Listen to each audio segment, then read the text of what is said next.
Merci. Bonsoir.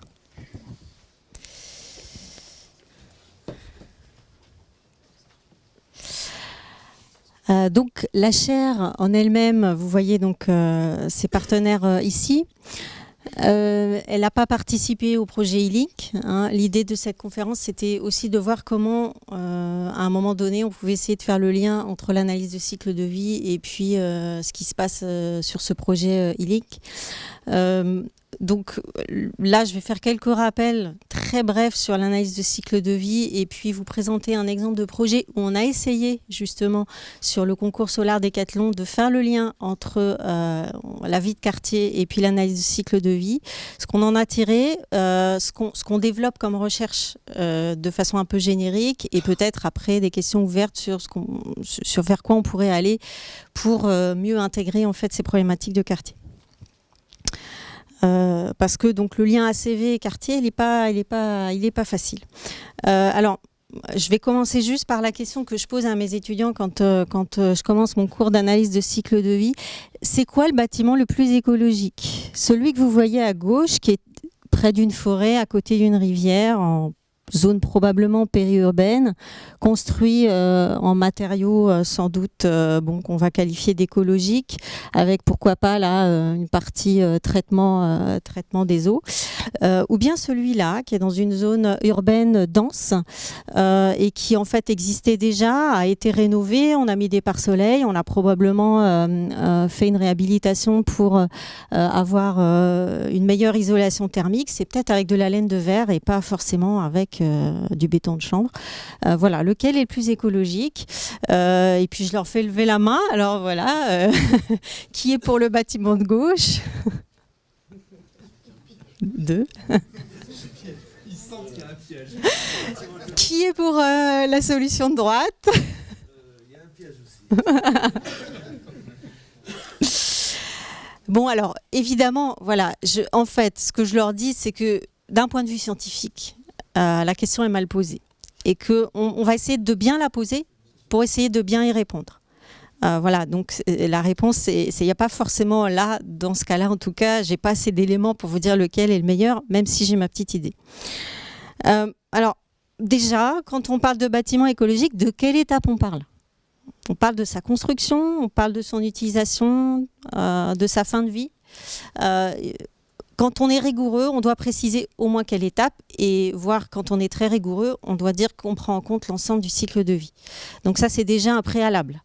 Donc on peut reformuler la question en disant mon bâtiment, il est écologique sur quelle étape du cycle de vie? Deuxième élément, ça veut dire quoi écologique? Voilà comment on modélise les atteintes à l'environnement en analyse de cycle de vie. On prend au moins 3 grandes choses à protéger, qui sont la santé humaine, on l'oublie, mais ça fait partie de l'environnement, qui sont les écosystèmes, c'est souvent à ça qu'on pense quand on parle de biodiversité, etc. Et puis aussi la protection des ressources naturelles, en particulier celles qui ne sont pas renouvelables. Et vous voyez que l'analyse de cycle de vie, quand elle modélise, parce que c'est une méthode de modélisation, quand elle modélise et qu'elle cherche à quantifier ce qui se passe et comment on porte atteinte à l'environnement, elle a tout un cheminement entre ce qu'on appelle des flux élémentaires et qui sont ce qu'on prend dans l'environnement ou ce qu'on rejette dans l'environnement, et puis ces aires de protection. Et entre les deux, il se passe un tas de mécanismes. Vous allez en reconnaître certains. Tout en haut, vous voyez le changement climatique. Vous pouvez comprendre aisément ce que c'est que la toxicité. Bon, il y a d'autres mots un peu moins connus. Mais vous voyez que on a entre, on va dire, ce qu'on a envie de protéger et puis ce qu'on fait, on a un certain nombre de phénomènes qui se passent. Et donc, quand on parle d'environnement, on parle de quoi ? Et on a tous ces aspects à prendre en compte. Et quand on fait de l'analyse de cycle de vie, a priori, on regarde tout. Et donc, on ne dit pas écologique de manière, on va dire, imprécise, mais on va au moins préciser. On parle de ressources, d'écosystèmes, de santé, voire on va même être beaucoup plus précis. On va dire, on parle de changement climatique, on parle de toxicité, d'acidification, etc. Donc finalement, quand on reformule la question, on dit mon bâtiment il est performant d'un point de vue ressources, il est performant d'un point de vue écosystème, santé, et sur quelle étape du cycle de vie? Là, on a bien posé la question. Donc l'analyse de cycle de vie, c'est ça, hein, c'est l'objectif, c'est un cadre méthodologique qui va nous aider à quantifier ces effets-là sur toutes les étapes du cycle de vie. Et quand on a fait ça, on peut commencer à être rigoureux et à dire voilà ce qu'on fait de bon pour l'environnement. Alors je vais partir d'un exemple sur lequel la chaire a travaillé avec EVA. Puisqu'on a participé au concours international Solar Décathlon qui a eu lieu l'année dernière. Enfin, il y a eu 2 ans de travail, mais on va dire le point d'orgue, la finale du concours, c'était en 2014, en juillet. Et donc, c'est un projet qui a été porté par beaucoup d'écoles de la région et sur lequel nous, on a fait une toute petite partie, hein, il y a beaucoup d'autres aspects dans ce projet-là.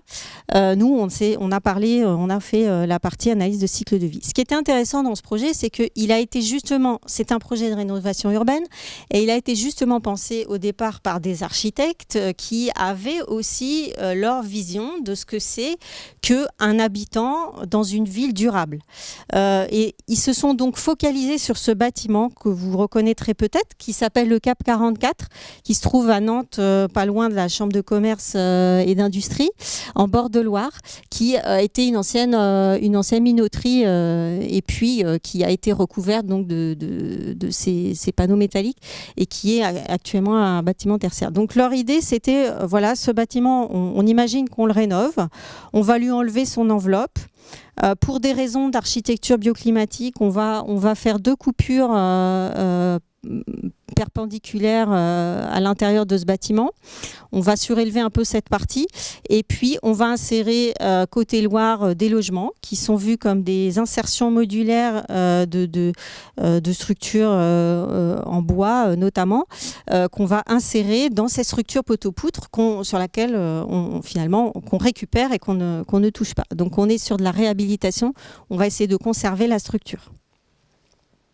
Et donc sur le côté ville, on a plutôt des bureaux, avec donc un espace partagé au milieu.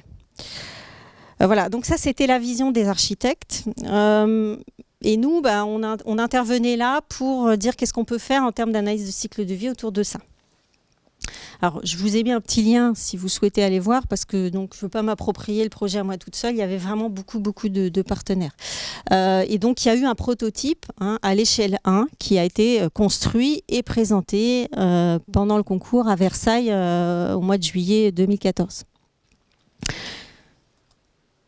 Alors, donc, qu'est-ce qu'on peut faire en termes d'analyse de cycle de vie sur ce projet ? On est parti de l'idée qu'il était conçu par les architectes, par l'école d'architecture en fait, pour être économe en énergie. Ça c'était un requis du concours forcément, mais aussi donc économe en eau et aussi de favoriser un comportement éco-responsable de ses habitants. Alors la question qu'on a pu se poser quand on veut faire de l'analyse de cycle de vie de cet exemple, c'était de dire voilà. Pendant qu'on va réhabiliter ce bâtiment, on va avoir des activités, on va consommer du matériau, on va générer des déchets. Donc, on va porter atteinte à l'environnement. Les fameux flux primaires dont j'ai parlé tout à l'heure. C'est sûr, à chaque fois qu'on a de la technologie, on porte atteinte à l'environnement. La question intéressante, c'était, ça va très vite, est-ce que le comportement éco-responsable des habitants, est-ce qu'il peut compenser ces atteintes qu'on a portées au départ pour réhabiliter le bâtiment ? Et on a évalué 3 aspects. La consommation versus la production d'énergie, puisque le bâtiment est équipé de systèmes pour produire de l'énergie, la consommation d'eau des habitants et leur mobilité. Et on a calculé ce qu'on appelle la durée d'amortissement, qui est donc l'indicateur, par exemple, changement climatique, l'atteinte qu'on a générée pendant la phase de construction-réhabilitation, divisé par ce qu'on a pu économiser en différence entre un comportement éco-responsable et un comportement qui ne l'est pas. Donc on a été chercher pas mal de données, je vais aller très vite. Ici vous voyez le graphique de résultats, j'ai entouré ici, donc ce que vous voyez en violet et en vert, c'est en violet c'est le transport, la mobilité des habitants, et puis en vert c'est la partie usage du bâtiment. Et puis, vous voyez ici, ce qu'on voit en bleu notamment, c'est ce qu'on va pouvoir récupérer comme impact, enfin comme aspect bénéfique en fin de vie. Voilà, le résultat qu'on a, c'est ça. Ce que vous voyez en vert foncé, c'est quand on a moins de 20 ans, on a pris une hypothèse de durée de vie de 50 ans de ce bâtiment. Quand on est à moins de 20 ans de temps d'amortissement, on considère qu'on est bon. Entre 20 et 50, voilà, on est moyen, on y arrive, on récupère ce qu'on a généré au départ. Et puis quand on est orange, on est un petit peu au-dessus des 50 ans, et puis rouge, c'est qu'on n'y arrivera jamais. Pour aller très vite, voilà, ce qu'on voit, c'est que le comportement éco-responsable des habitants, il a des effets qui sont rapidement positifs sur le changement climatique, la couche d'ozone stratosphérique, les radiations ionisantes, la raréfaction des ressources en eau et en énergie fossile et nucléaire. Si en plus, en fin de vie, on va recycler les matériaux de ce bâtiment, eh ben, on va encore améliorer et passer peut-être du vert clair au vert foncé ou du orange au vert sur l'acidification, la toxicité, l'écotox et puis la raréfaction des ressources. Par contre, il y a certains aspects sur lesquels on ne récupère pas, et notamment tout ce qui est économie d'espace, puisqu'on imagine qu'on économise de l'espace puisqu'on rénove au lieu de construire à la périphérie de la ville, mais ça ne compense pas l'espace qui est consommé pour les matériaux biosourcés. Voilà, donc message clé de ça, c'est ce qu'on a un peu découvert en faisant cette étude, c'est que les phases d'usage et de fin de vie sont essentielles pour la performance environnementale des bâtiments. Et alors là, on sort complètement du bâtiment. On n'est plus dans « je construis un bâtiment », c'est vraiment, enfin on rejoint ce qui a été fait dans le projet E-Link, c'est si on n'a pas pensé à l'usage de ce bâtiment, à la manière dont les habitants vont y vivre, eh ben on est passé à côté de l'essentiel de l'impact et de l'atteinte à l'environnement. Alors du coup, je vais aller très très vite. Ce qu'on fait comme recherche, nous, à la chaire, c'est notre spécialité, on va dire, c'est qu'on essaye d'intégrer dans le cycle de vie et de découper ce cycle de vie par acteur, et non pas par étape ou par processus, mais vraiment par qui agit. Et puis on appelle ça le premier plan pour un acteur donné. On appelle ça le premier plan et puis le reste c'est ce qu'on appelle l'arrière-plan. Et cet acteur-là, eh ben, on va essayer vraiment de modéliser de façon très fine ses moyens d'action et aussi ce qu'il subit, puisqu'il y a des choses sur lesquelles il ne décide pas. Donc on va combiner à la fois des modèles décisionnels où il va avoir des choix de matériaux, des choix de fournisseurs, des contraintes, des seuils réglementaires à respecter, etc. Et on va modéliser ça et on va combiner ça avec des modèles physico-chimiques, par exemple des consommations et des émissions des engins qui sont utilisés, le comportement, durabilité des matériaux, etc. Et donc on va avoir ce qu'on appelle un métamodèle. Et on va faire la CV avec ces deux niveaux. L'analyse de cycle de vie avec le métamodèle très fin, dans un contexte général, d'arrière-plan, où on a des données d'ACV très moyennes, très classiques, voire des données d'échelle européenne. Et on va donc ensuite dérouler une analyse statistique de sensibilité, où on va pouvoir tester l'influence de la variabilité des décisions de chacun de ces acteurs. Et là, ce qui est intéressant, c'est qu'on va pouvoir distinguer dans tous les choix qu'il fait, et aussi la variabilité des choses qu'il subit. La température de l'air, il l'a subi, il n'a pas le choix dessus, elle est variable, mais on va voir ce qui est significatif en termes d'action et on va donc aller rechercher ce qu'on appelle les leviers d'action pour chacun des acteurs. Ouais, ça c'est vraiment ce qu'on fait en termes de recherche. Donc je vais finir par l'exemple d'application récent puisqu'il y a une thèse qui a été soutenue en novembre dernier. Par exemple, donc on était sur le cycle de vie du béton de chanvre.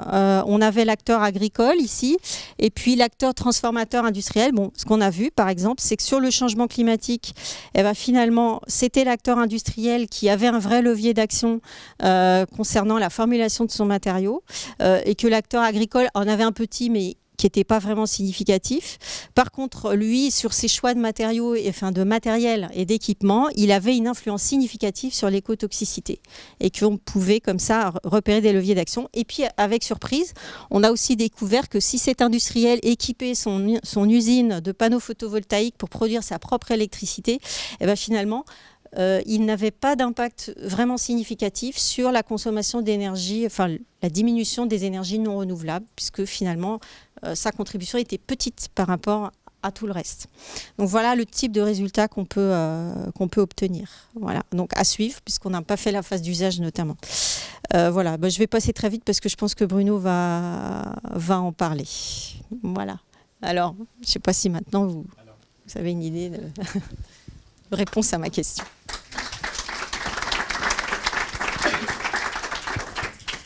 Merci Anne Ventura.